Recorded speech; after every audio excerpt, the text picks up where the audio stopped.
I'm delighted and deeply honored to receive and welcome His Excellency Olaf Scholz, Chancellor of the Federal Republic of Germany, to the Republic of Kenya.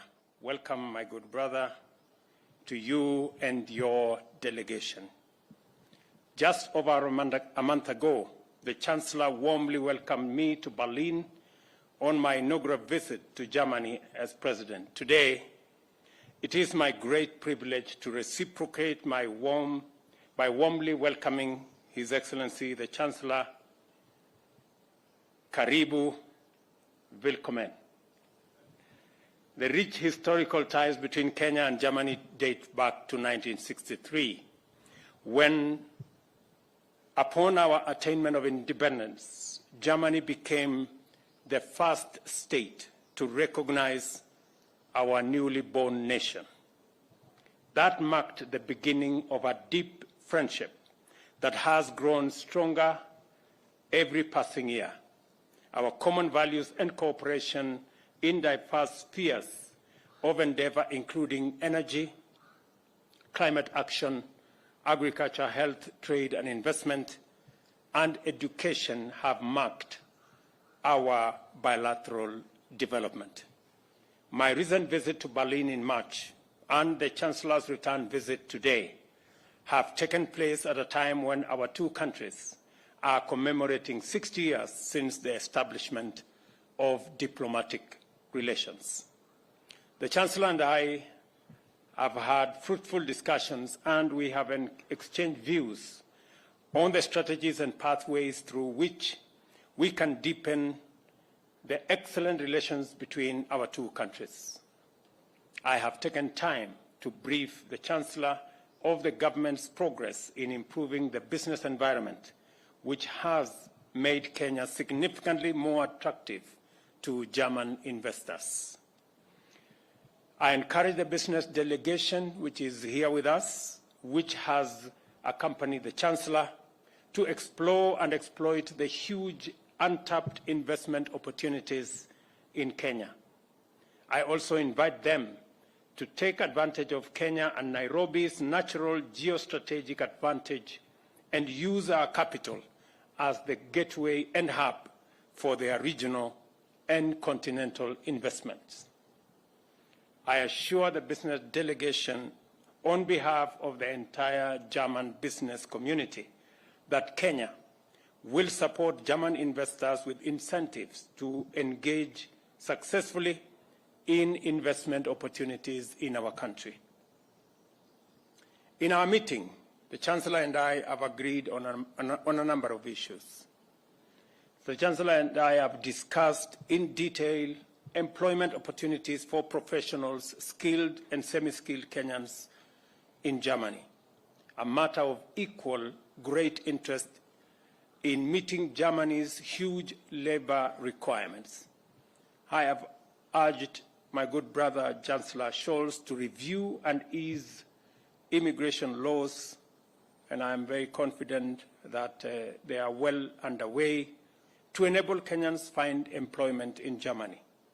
We have therefore agreed to establish a technical team from my office and the Office of the Foreign Affairs and Labor in both countries to initiate discussions, expeditiously navigate the procedures, and formulate an appropriate framework for the export of labor to Germany. The Chancellor and I also had the opportunity to exchange views on the best modalities of increasing capacity of our TVET institutions. Through German support, we have been able to engage and enhance training opportunities offered to Kenyan youth. Germany has also offered support to expand and upgrade our centers of excellence by increasing them from 3 to 7. Similar efforts will be extended to another 60 TVET institutions. To bridge the gap in language, we agreed to introduce teaching and learning of German in basic education institutions, TVETs and other institutions of higher learning, and Germany therefore has agreed to support us in seeing how we can train more teachers to assist in the German language. In addition, we agreed on the need to align as much as possible the Kenyan and German TVET curricula. In other discussions, we further agreed to establish a twinning institutions framework for pairing our TVET colleges with selected TVET colleges in Germany, and thus facilitate the anchoring of labor migration from Kenya to Germany upon graduation. Chancellor Schulz and I have also agreed to expedite the establishment of a framework for robust exchange programs between Kenyan and German MSMEs. As you are aware, MSMEs drive both the Kenyan and German economies.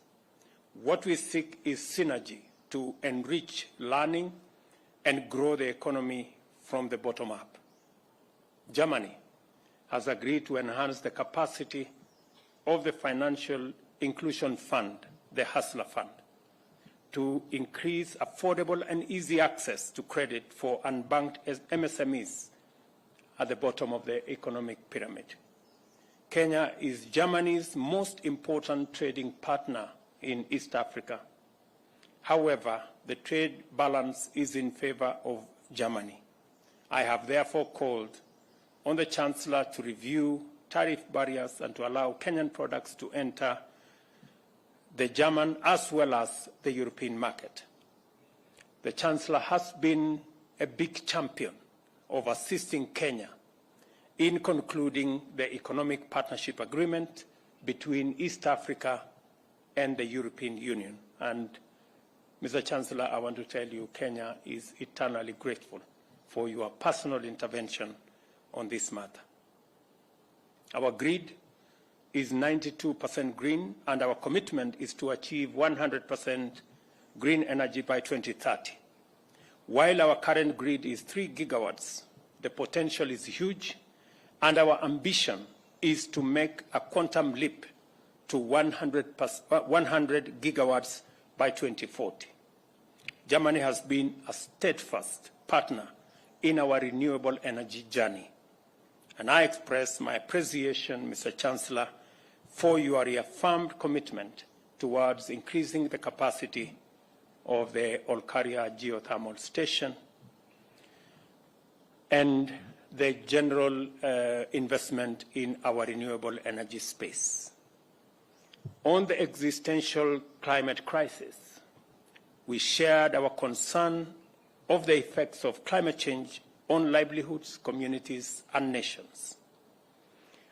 We underscored the urgent need for concerted efforts to reverse the effects of climate change. In this regard, we agreed to work together in the search for solutions and deepen our collaboration in climate-resilient development and renewable energy, including production of green hydrogen and sustainable agriculture, including production of green fertilizers. Additionally, I emphasized the need to move beyond the debate on adaptation and loss and damage, and to engage in a candid conversation on climate finance and investment, which would unlock our potential for green growth.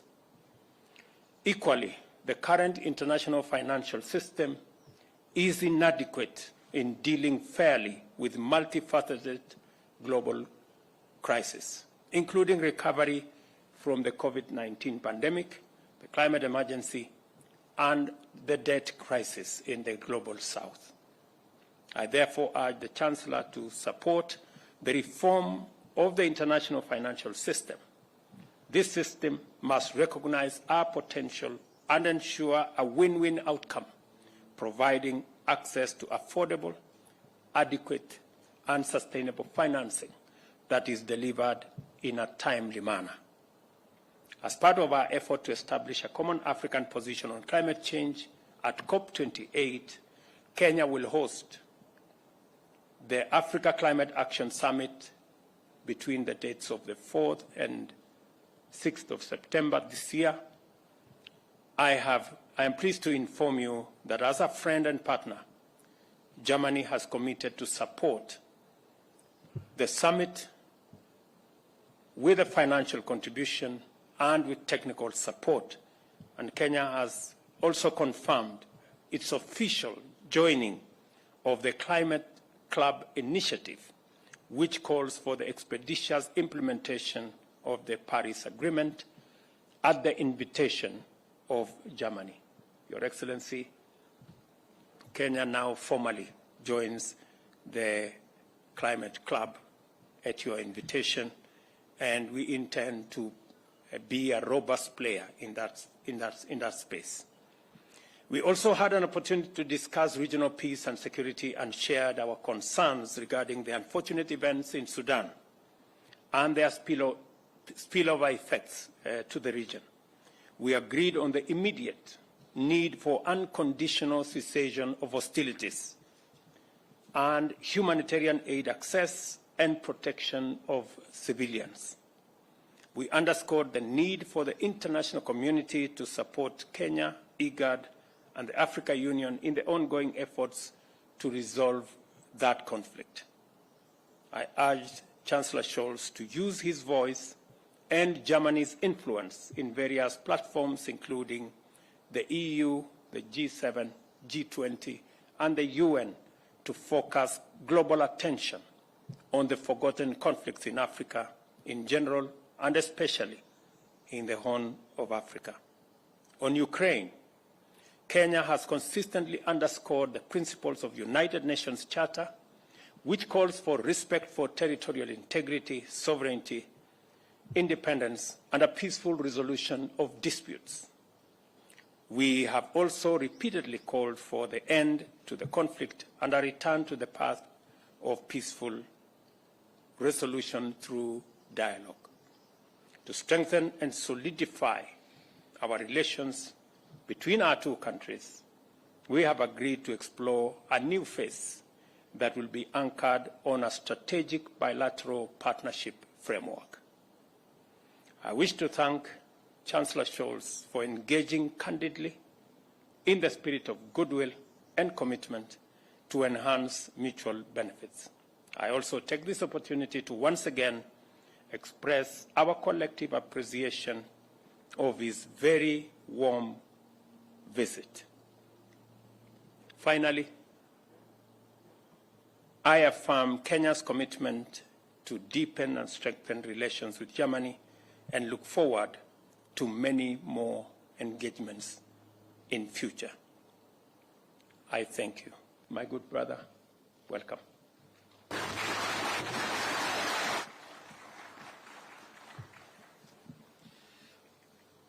Danke für den herzlichen Empfang, lieber Staatspräsident. Ich freue mich sehr, heute hier in Kenia zu sein. Erst vor wenigen Wochen haben wir uns in Berlin getroffen und darüber gesprochen, wie wir unsere Beziehung weiterentwickeln können. Und das ist nun mein erster offizieller Besuch in Kenia, und das in einem sehr besonderen Jahr. Kenia feiert 60 Jahre Unabhängigkeit. Und die Bundesrepublik Deutschland war das erste Land, das 1963 die Republik Kenia offiziell anerkannt hat. Daher feiern wir in diesem Jahr auch 60 Jahre diplomatische Beziehungen. 60 Jahre diplomatische Beziehungen, die eine gute freundschaftliche Zusammenarbeit geprägt haben und die auch die Basis sind für das, was wir uns für die Zukunft vorgenommen haben.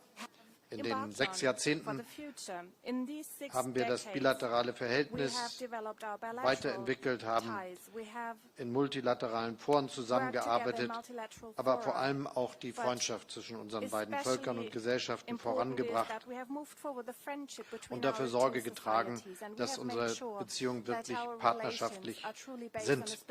Deshalb ist es auch richtig, dass wir jetzt unserer Partnerschaft einen mehr strategischen Rahmen geben wollen. Unsere Unternehmen sind gut vernetzt. This is also reflected in my business delegation that is accompanying me on this visit. I am also delighted about the close cooperation in economic issues that is reflected in many topics we have discussed today that you mentioned, but that are also linked to the willingness, your willingness to work with us in the framework of the Compact with Africa, because it is an important topic for us. It facilitates trade, it facilitates investment by companies. And we also are talking about the question of protecting our environment and fighting man-made climate change. We are united in our ambitions, and I would like to explicitly say that Kenya truly has made substantial progress, is a true leader compared to many other countries in the world. So I am absolutely delighted about your willingness to become a member of the International Climate Club. This is an important step, because if we are to reach our ambitious goals to stop climate change, it will only succeed if we work together and make sure simultaneously that we are doing this together, and that our different pathways that we have will be in context, will be related, and will lead to the same goal. In March, you participated in the Berlin Energy Transition Dialogue. In Berlin, you have highlighted once again the important role of Kenya in the fight against climate change. Thank you very much for that. These are really topics that unite us, and it's not a coincidence that I will be visiting the geothermal power plant in Naivasha. As I was told, it's the biggest of its kind in Africa, and this illustrates once more that Kenya is a truly inspiring climate champion. More than 90% of Kenya's electricity already comes from renewable energy sources, and by 2030 you are to reach 100%. This is truly impressive, and it is also one reason why Kenya has such appeal both in Africa and beyond. Last year, we have agreed to establish a climate and development partnership in which we step up our cooperation in the areas of renewable energies, hydrogen and drought resilience in agriculture. We will also make additional funds available for that purpose. I am impressed by Kenya's preparations for hosting the Africa Climate Action Summit, a summit you will be hosting, and Germany will be supporting Kenya with our technical means and also financially. The conference highlights Kenya's leading role in climate action, and it is also an event that will lead the way up to COP28, a truly remarkable and important event. There is also potential for enhanced cooperation in the field of labor migration. Germany wants to offer more legal pathways for migration for those who wish to work in Germany, and at the same time we aim to reduce illegal migration. This is a win-win situation for all countries involved. We see a great potential for orderly, skilled labor migration from Kenya in many fields of our economy. Kenya is a solid democracy. This is why your country is a stabilizing actor in a truly troubled region. We very much appreciate what Kenya has achieved in terms of mediation efforts in the last year, and also in the current situation. It is continuing to show in many ways in its region that it is committed. This is especially true with regard to the situation in Sudan, that is, of course, very concerning to us and many others.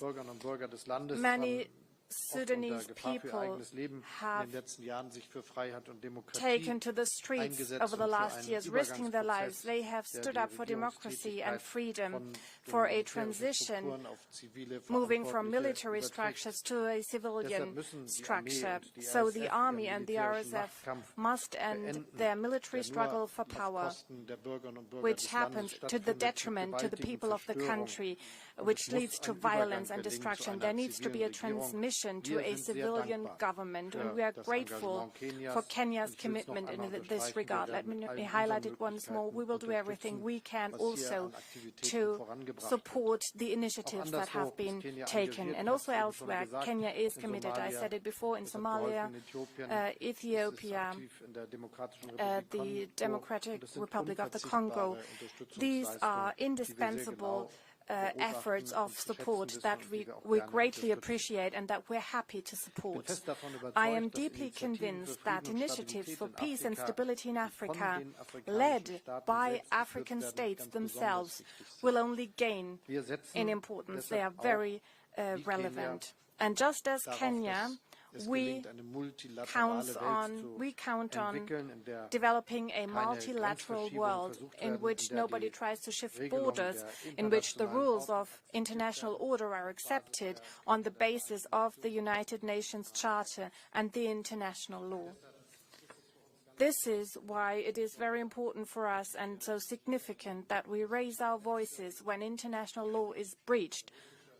And the Russian aggression against Ukraine is a breach of the international peace order and a threat to peace and freedom, not only in Europe but across the globe, because it means that borders might be shifted with the use of violence, but this would lead to a world that is more insecure. So we need to insist that things have to be done differently. We want to help strengthening our cooperation, move forward with global governance, and of course it is also important for us that African states are better represented and are given a stronger voice. Germany therefore supports the efforts for permanent African seats on the United Nations Security Council, and we also support a formal seat for the African Union within the G20. Thank you very much. Thank you for welcoming me with such warmth in Nairobi, and I'm very much looking forward to seeing you soon again.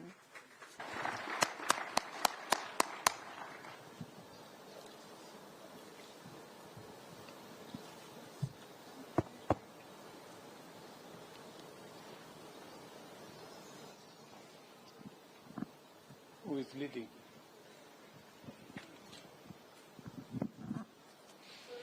Hier ist Eckhard Lose, Frankfurter Allgemeine Zeitung in Berlin. Eckhard Lose, Frankfurter Allgemeine Zeitung Berlin. Questions, one to the President, one to the Chancellor. Mr. President, you mentioned already the easier access from qualified people from Kenya or other countries to the German labor market. Germany is negotiating agreements that, on the one hand side, will make easier the access to Germany. On the other hand side, once those countries where asylum seekers come from with no perspective to stay in Germany should take these asylum seekers back. Is this going to work? Und eine Frage an Sie, Herr Bundeskanzler. And one question to the Chancellor. How big is the threat that the conflict in Sudan might spill over and lead to new migration movements towards Europe and Germany? Thank you. Thank you very much. As a country, we believe in the rule of law. And whatever Germany is doing to put together a legal regime that allows legal immigrants, people of good standing, to access opportunities for employment in Germany is a very welcome development for us in Kenya. We do not find that there is a contradiction at all in demanding that those who are illegal, those who are not good, should be repatriated to wherever they came from. And therefore, our position, and we have discussed this with the Chancellor, is that while you open opportunities for Kenyans to work in Germany, and Chancellor was gracious enough to tell me that there is an opportunity for close to 250,000 people to work in Germany from different countries. We would value that opening, but we would also undertake that any persons from Kenya who do not measure up to good standing and are against the law in Germany, they would be returned back to Kenya. We have undertaken that position. Schönen Dank für die Frage. Thank you very much for your question. das, was uns am allermeisten gegenwärtig umtreiben muss, dass es eine große Fluchtbewegung gegeben hat, vor allem in die Länder der Region. Und das ist ja etwas, das unverändert stattfindet. In the countries of the region, and that is ongoing. And I'm very grateful to all the countries who have hosted refugees. Kenya is one of these countries. Refugees who have sought shelter and protection.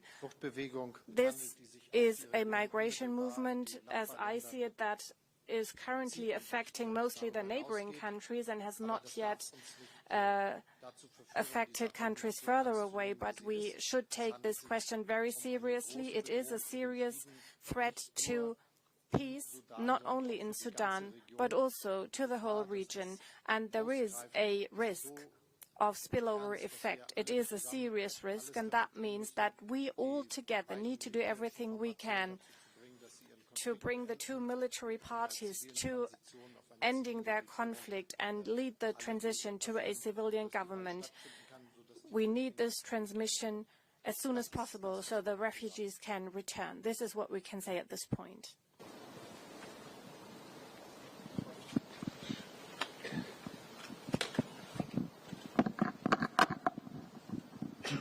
Anna Lehmann, Taz, Berlin.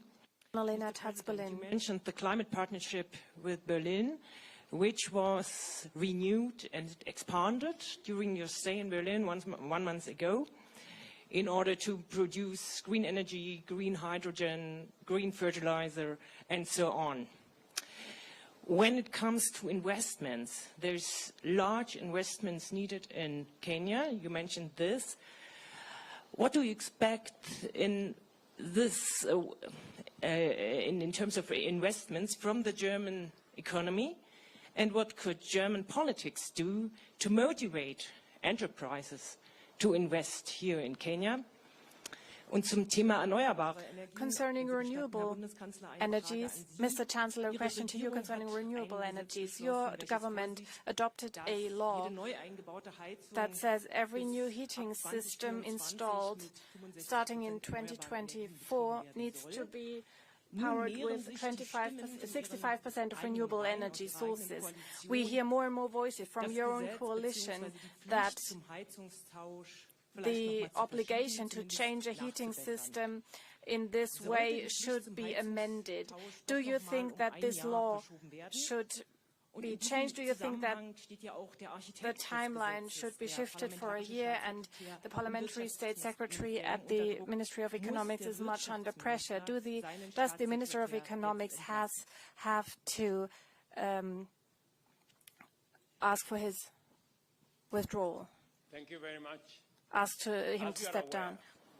It will not be the first time for us to work with Germany on our renewable energy space or the geothermal space or the green space. We have a long history of working with German technology, German investment in our renewable energy space. In fact, our 92% of renewable energy in our grid today, there is substantial contribution by German technology and German investment.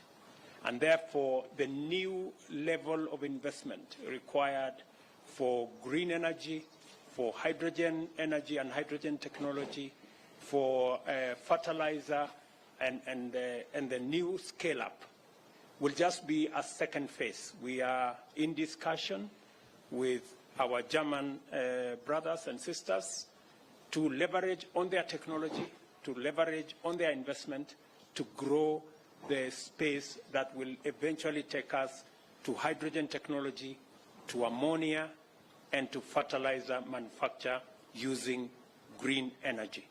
And one more thing, when you say that what would German politicians do, is again the whole conversation about climate financing and green growth. We have huge resources of green energy potential, hydro, wind, energy, geothermal in the African continent and in Kenya. A new negotiated international financing mechanism that clearly articulates and responds to the huge opportunity for green energy from Kenya and from this continent would be a very welcome conversation.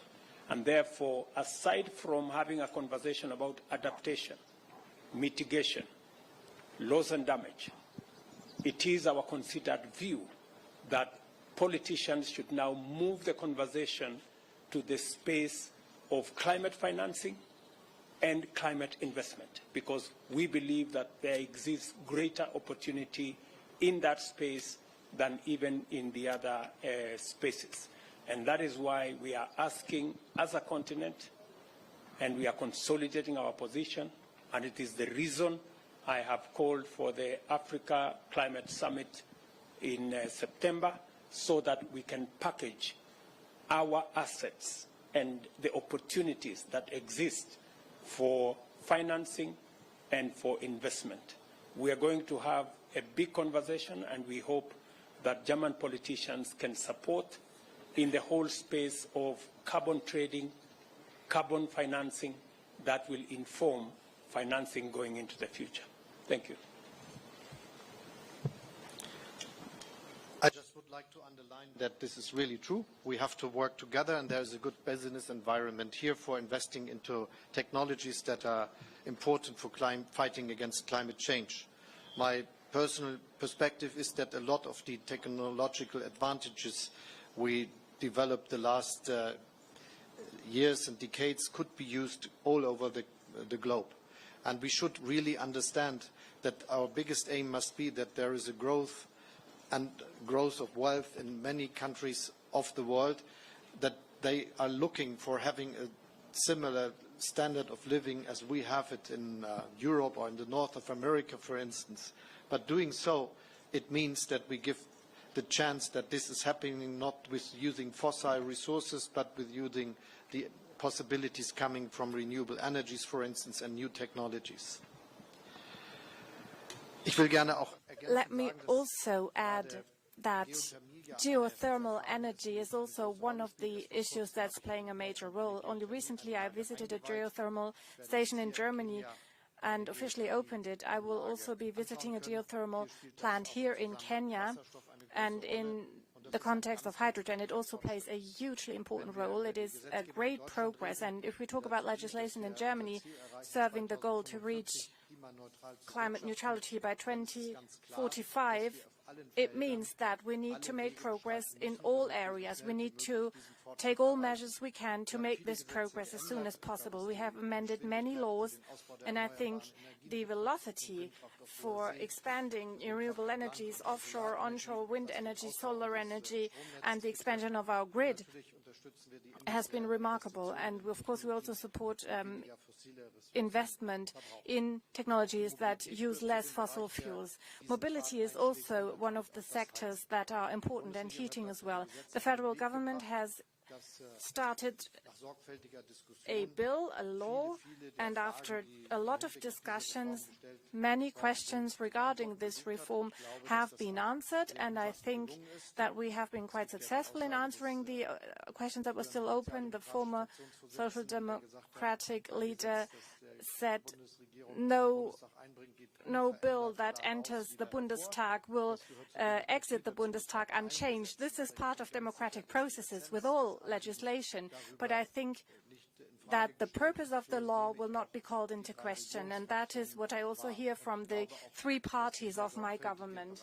And I think that the diligent discussions in the Bundestag will lead to the fact that many questions will have been answered, and there might still be one or two small questions, but I think the big questions have been addressed. And part of this is the knowledge that those who moved to their homes before 2002 had not yet had to fulfill any requirements, and they do not have to change immediately their heating system.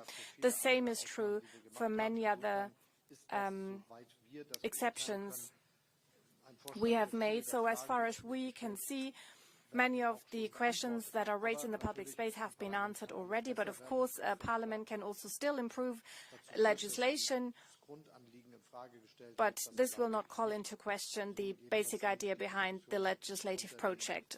This is my opinion, and this is what I hear from the members of parliament as well. So I'm very confident regarding this question.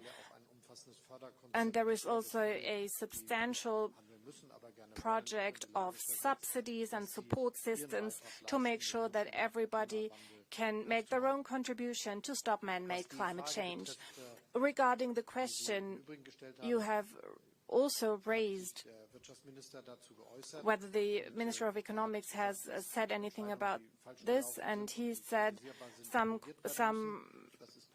wrong decisions need to be corrected. This has happened, and I think all the other issues will be dealt with according to the rules that we have. Thank you, Your Excellencies. That now marks the end of the joint press briefing.